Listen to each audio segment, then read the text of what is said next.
situación de la insuficiencia renal crónica. La etiología es más compleja que la insuficiencia renal aguda porque acá generalmente la falla renal de tipo crónico se trata de una consecuencia de otra patología. ¿Ya? Otra patología no necesariamente ligada a la parte renal, sino que generalmente lesiones de tipo inflamatoria o de tipo inmunitaria de larga data. ¿Ya? Entonces es más difícil de determinar el origen de esta falla renal de tipo crónico porque una que es de largo aliento, en el fondo pueden ser meses incluso de patología y que finalmente pueden terminar en este problema renal bilateral eh, que es de tipo irreversible y progresivo. Significa que acá el riñón, muy similar a lo que ocurría en la cirrosis hepática, no hay reparación finalmente. El riñón no vuelve a su estado normal, sino que el riñón se atrofia y sufre fibrosis. ¿Ya? Por lo tanto, acá todos los tratamientos van a venir enfocados en solamente mantener el animal, mantener, ¿cierto? Dentro de lo posible, un estado lo más parecido a la salud, pero no se revierte esta lesión que ocurrió a nivel renal. ¿Qué etiologías son las que provocan la falla renal crónica o insuficiencia renal crónica? Son múltiples. ¿Ya? La mayoría de ellas, como les contaba, son ligadas a procesos inflamatorios o inmunitarios. Acá, por ejemplo, se usa como ejemplo el lupus, inflamaciones de tipo crónico, piometras, por ejemplo, lesiones que están en otros sistemas, que se vuelven sistémicas y que involucran un alto componente inmunitario, donde tenemos una alta cantidad de anticuerpos circulantes que, como vamos a ver a continuación, pueden provocar finalmente un daño renal. No son la única causa, sí son de las más frecuentes, pero por ejemplo la leptospirosis, que es causada por una bacteria, que es leptospira, causa lesiones directas sobre el riñón y también está dentro del grupo de patologías que termina en falla renal.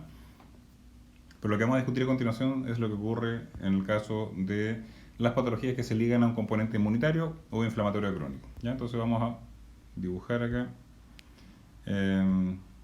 vamos a dibujar qué es lo que ocurre en este tipo de situaciones. Cuando hay una patología inflamatoria crónica que finalmente involucra el sistema inmune, lo que va a ocurrir es que vamos a tener una gran cantidad de anticuerpos circulantes. Ya recuerden que el sistema inmune produce una gran cantidad de anticuerpos y que van a estar circulantes durante harto tiempo y probablemente también vamos a tener una gran cantidad de antígenos circulantes. ¿Ya? Por lo tanto, en órganos que son filtradores, como el riñón, ¿cierto? Especialmente aquí a nivel glomerular, a medida que pasa el tiempo, estos anticuerpos van a ir siendo filtrados y van a ir pasando por estos capilares fenestrados y se van a ir depositando acá en la membrana basal glomerular. ¿Ya? Entonces van a empezar a depositarse a este nivel durante el tiempo y lo que va a ocurrir acá es que se van a empezar a distorsionar en el fondo la estructura de la membrana basal. Acá lo que estoy marcando, ¿cierto?, en negro, así bien rústicamente. Se van a ir depositando estos anticuerpos acá muchas veces con el complejo antígeno-anticuerpo, es decir, recuerden que el complejo antígeno-anticuerpo era el anticuerpo unido a su antígeno. ¿Y qué ocurría una vez que este anticuerpo se unía con su antígeno? Se formaba este complejo y lo que ocurría es que se activaba el complemento. ¿Ya? Y el complemento, recuerden que forma este poro que va provocando finalmente un daño celular y también atrae a las células inflamatorias. Acá vamos a dibujar, por ejemplo, un neutrófilo que llega, ¿cierto?, de alguna manera atraído por este complejo antígeno-anticuerpo a fagocitar y empieza entonces a realizar su función inflamatoria. A este nivel vamos a tener una inflamación del glomérulo y hablamos de una glomerulonefritis. A medida que pasa el tiempo, las células mesangiales, ¿cierto?, las que estoy marcando acá, que funcionan muy parecido a un macrófago, también se van a ver estimuladas a proliferar y activarse por esta cantidad de antígenos que está presente. Y cuando aumenta la cantidad de células mesangiales, muchas veces se habla de una glomerulonefritis membrano proliferativa, porque la membrana basal está engrosada y por otra parte, estas células mesangiales están proliferando.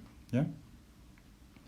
Como ocurre con muchas inflamaciones crónicas, esto no queda ahí, sino que tiene dos caminos por seguir, básicamente, que es el de la reparación, que en este caso no ocurre, y lo otro es la fibrosis. Y aquí entonces después con el tiempo empieza a fibrosarse este glomérulo y empezamos a perder entonces material, ¿cierto?, glomerular acá y se altera totalmente el proceso de filtración, ¿ya? Se termina fibrosando entonces el glomérulo.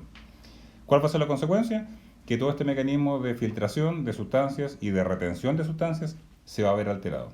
Por lo tanto, hay sustancias que deberían haber sido filtradas, que no se van a filtrar, y otras sustancias que no deberían haber salido nunca por el filtrado y ahora se van a estar perdiendo entonces hacia la orina, ¿ya? Que es lo que vamos a comentar entonces a continuación, donde nos vamos a referir a los signos clínicos que van a ocurrir entonces en cada una de estas situaciones. Bueno, ahora respecto a los signos clínicos, vamos a tener 4 grupos de signos clínicos que podríamos estar viendo relacionados a la insuficiencia renal crónica. Uno de ellos es lo que se refiere a la hipoalbuminemia. Cuando se altera esta barrera de filtración, ahora recuerden que la albúmina, ¿cierto?, o las proteínas plasmáticas en general nunca deberían haber sido filtradas. Ahora con este glomérulo que está alterado en su estructura, vamos a tener que el animal va a empezar a perder proteínas a través de la filtración y eso va a tener como consecuencia que va a ocurrir una hipoalbuminemia, es decir, disminuye la concentración de proteínas en sangre. ¿Qué va a ocurrir en este caso? Si ustedes recuerdan las clases de segundo año y lo que conversamos hace un poco tiempo en las hepatopatías, la hipoalbuminemia va a tener muchas consecuencias en realidad, pero una de las más frecuentes desde el punto de vista clínico es la formación de edema, ya este trasudado, que va a ser un trasudado de tipo generalizado, es decir, anasarca, pero es más fácilmente visualizable como ascitis, ¿ya? Entonces vamos a tener que va a ocurrir un edema generalizado en este animal. ¿Cómo hacer la diferencia ahora si tenemos ascitis provocado por hipoalbuminemia por una falla renal crónica o tenemos hipoalbuminemia provocado por una falla hepática? Recuerden que en ambos casos voy a tener una disminución de las proteínas plasmáticas. ¿Cómo hacer la diferencia? Ahí si ustedes recuerdan, por ejemplo, en el caso de una falla hepática donde tenemos hipoalbuminemia, el problema acá es que hay una disminución de la síntesis de albúmina. En cambio, en el caso de la insuficiencia renal crónica, vamos a tener una pérdida de proteínas por la orina. Es decir, la síntesis está normal, pero las proteínas se están perdiendo por la orina. ¿De qué otra forma podríamos hacer la diferencia? Recuerden que hay signos clínicos también que se asocian a la falla hepática, por ejemplo, ictericia. ¿Ya? En el caso de un animal con un problema hepático vamos a tener ictericia, coagulopatías. En cambio, en el caso de un paciente con falla renal crónica, no tenemos ese tipo de signo clínico.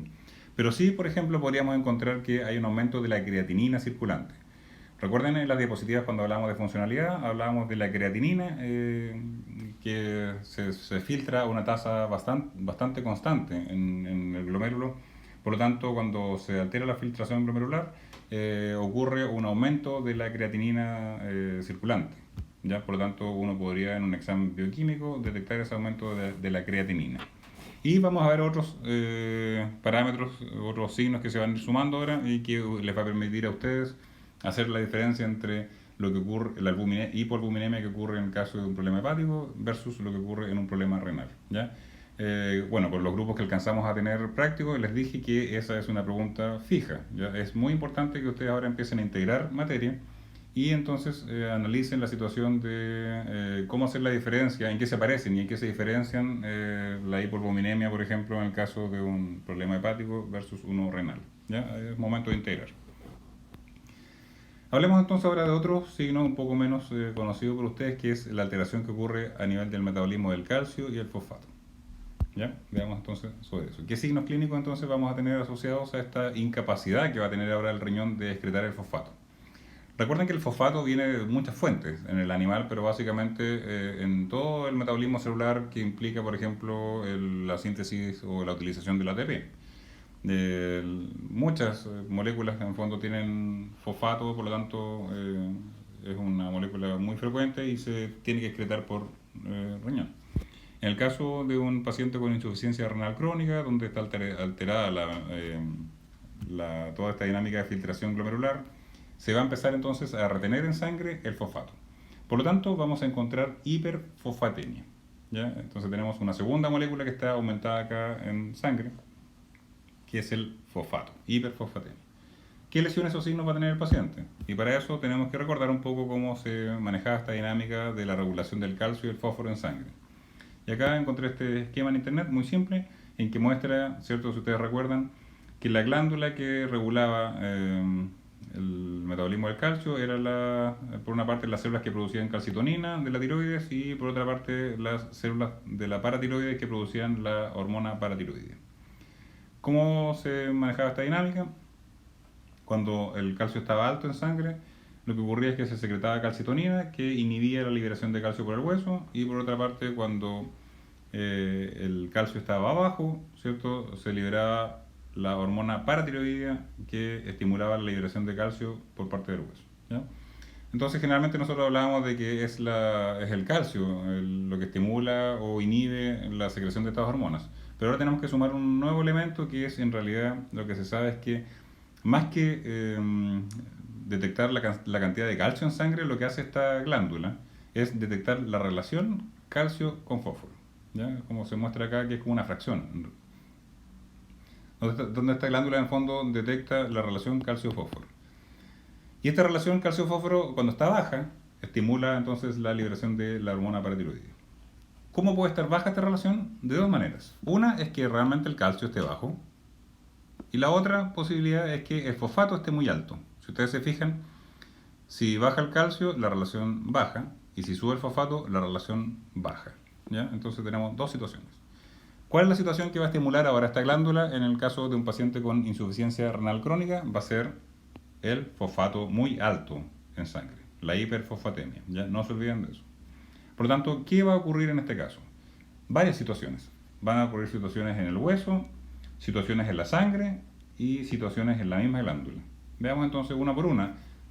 De nuevo, recordando qué consecuencia va a tener esta estimulación de la hormona de la glándula paratiroides por esta hiperfosfatemia. Lo que va a ocurrir es que esta hiperfosfatemia obviamente implica un aumento del fosfato en sangre, ¿ya? Si se empieza a secretar en gran cantidad hormona paratiroidea, lo que va a ocurrir es que se va a reabsorber, ¿cierto?, demasiado calcio del hueso. Por lo tanto, es probable que encontremos una hipercalcemia. Ahora, la glándula va a seguir detectando que la relación calcio-fósforo está baja porque si bien el calcio podría aumentar en sangre, lo que va a ocurrir es que este fosfato, que está aumentado durante mucho tiempo, va a seguir dejando la relación calcio-fósforo muy baja. Y por otra parte, se sabe que el fosfato puede quelar de alguna forma el calcio y lo deja poco disponible para las células. Por lo tanto, la glándula paratiroides sigue detectando como que hubiese un calcio bajo. Entonces podríamos tener episodios de hipercalcemia, porque se está removiendo calcio del hueso, y eso puede tener como consecuencia de que haya calcificaciones metastásicas. Una calcificación metastásica se refiere a que se calcifican algunos órganos blandos, por ejemplo el vaso, puede haber calcificaciones en pulmones, incluso en arterias, ¿ya? Podríamos entonces encontrar situaciones de calcificación metastásica. ¿Qué le va a pasar al hueso ahora? Si estamos removiendo calcio constantemente, le va a ocurrir una osteodistrofia fibrosa.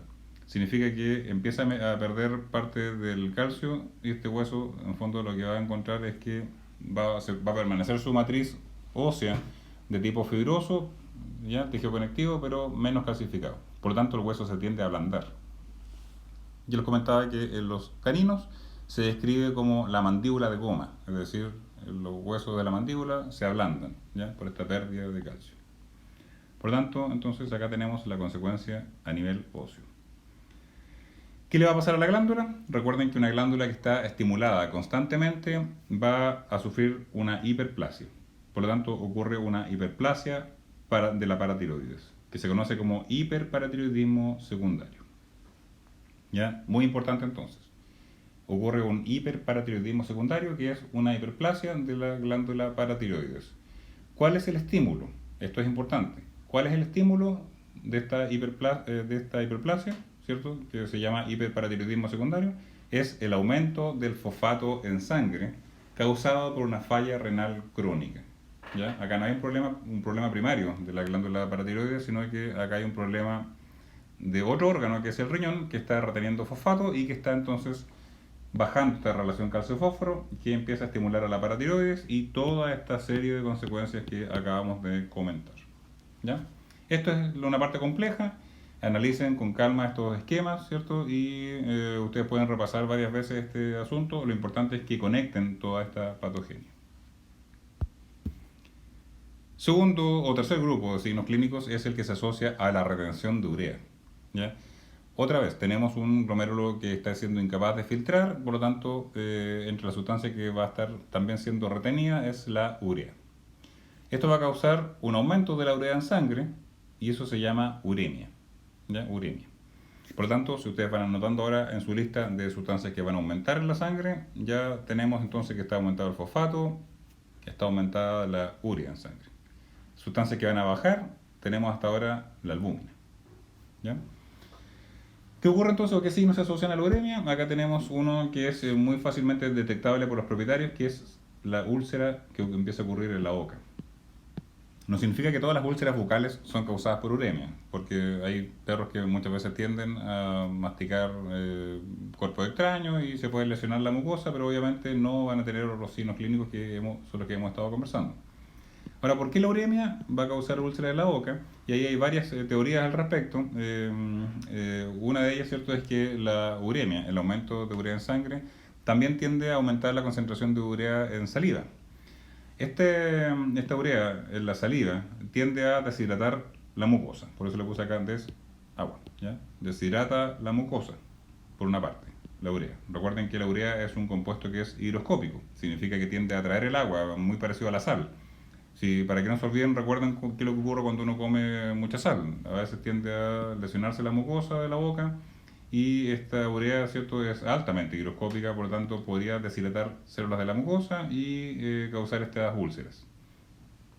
Por otra parte, las bacterias de la flora de la boca tienden a aprovecharse de esa situación. Por una parte, hay bacterias que se ven muy favorecidas por la urea en la saliva, ¿ya?, porque son ureasa positivas, pueden usar la urea como un nutriente. Y por otra parte, ellas también van a aprovechar las células muertas que están acá. Y entonces vamos a tener que las úlceras se van a provocar entonces por estos dos motivos básicamente, ¿ya? La flora bacteriana, que podría agravar un poco estas úlceras que se provocan por la urea en la saliva. Estas bacterias en la boca van a provocar halitosis, significa que mal aliento, ¿cierto? La flora bacteriana con su metabolismo acá va a provocar mal aliento, que es otro signo clínico que el propietario va a notar muchas veces que su perro tiene muy mal aliento y se da cuenta que tiene úlceras en la boca, ¿ya? Esas son dos consecuencias directas de la uremia. Ahora es probable también que encuentre las mucosas pálidas y eso se asocia a la anemia. ¿Por qué? Porque la urea es mielotóxica, ¿ya? Mielotóxica. Significa que es tóxica para la médula ósea. Recuerden que en médula ósea están las células que generan la sangre, es decir, ahí ocurre la hematopoiesis. ¿Qué tipo de anemia voy a tener ahora? Porque si esta urea está de alguna manera provocando la muerte de células de la médula ósea, voy a tener una anemia que va a ser de tipo no regenerativa, es decir, la médula ósea no tiene no tiene la capacidad de regenerar.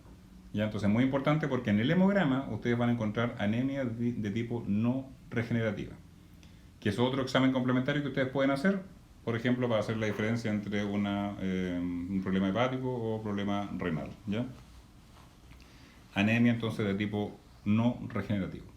Y esta anemia se conecta con el siguiente signo clínico, que es el rol que tiene el riñón como órgano endocrino, ¿ya? El riñón es un órgano endocrino que también produce una hormona que se llama eritropoyetina.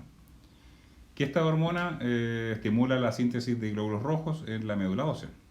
Por lo tanto, si tengo una disminución de la eritropoyetina, porque ahora el riñón, como está con insuficiencia renal crónica, no la va a producir, voy a tender a agravar esta anemia no regenerativa, porque por una parte la uremia está provocando mielotoxicidad y por otra parte la disminución de la eritropoyetina va a causar que no se estén sintetizando glóbulos rojos, ¿ya? Por lo tanto, sumémoslo a la lista de compuestos que se alteran en sangre, vamos a tener que disminuye la eritropoyetina, aumenta la urea, ¿cierto? Y también puede disminuir la cantidad de glóbulos rojos. Así que ustedes vayan armando su lista de compuestos que aumentan y compuestos que disminuyen.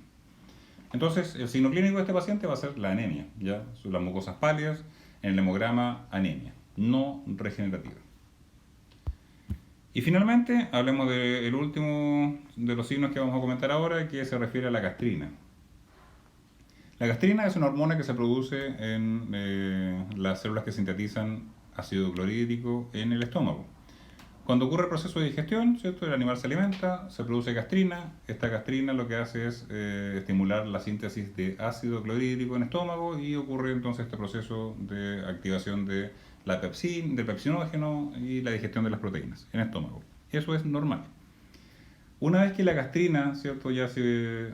Aquí anoté mal, ¿cierto? Esto es gastrina, no gastina. Vamos a anotarlo bien aquí. Ya, vamos a anotar gastrina. Aquí lo voy a borrar, ¿cierto? Esto está siendo espontáneo aquí, así que no van a decir que mi tutorial está todo desordenado. Aumenta la gastrina. ¿Por qué aumenta la gastrina en este caso? Una vez que yo les contaba que una vez que esta hormona que estimula el estómago se utiliza, lo que ocurre es que esta gastrina es metabolizada en riñón. ¿Ya? El riñón se encarga de alguna manera, destruir esta gastrina para que no siga estimulando al estómago. Por lo tanto, si ahora tengo un riñón que es insuficiente, incapaz de metabolizar la gastrina, voy a tener un aumento de la gastrina en sangre, una hipergastrinemia. Otra, entonces, sustancia que va a estar aumentada en sangre en un paciente con falla renal crónica. ¿Qué ocurre si esta gastrina entonces no se está metabolizando? Va a seguir estimulando al estómago. ¿Y qué va a ocurrir? Este aumento de ácido clorhídrico va a empezar a provocar úlceras gástricas, ¿ya? Y es probable que el paciente tenga vómitos con sangre, hematemesis, ¿cierto? Acá está anotado, hematemesis, vómito con sangre, provocada por esta úlcera gástrica. Entonces, no olvidar que el riñón metaboliza la gastrina. No es que sintetice gastrina, sino que metaboliza la gastrina, ¿ya? Importante entonces eso de destacar. ¿Ya? Eso por ahora, espero que les haya servido el tutorial. Tenemos tiempo para distintas consultas. Ahí ustedes entonces revisen las veces que sea necesario esto y las dudas puntuales me las van comentando en el mismo video o también pueden enviarlo por correo electrónico. ¿Ya? Así que estamos en contacto.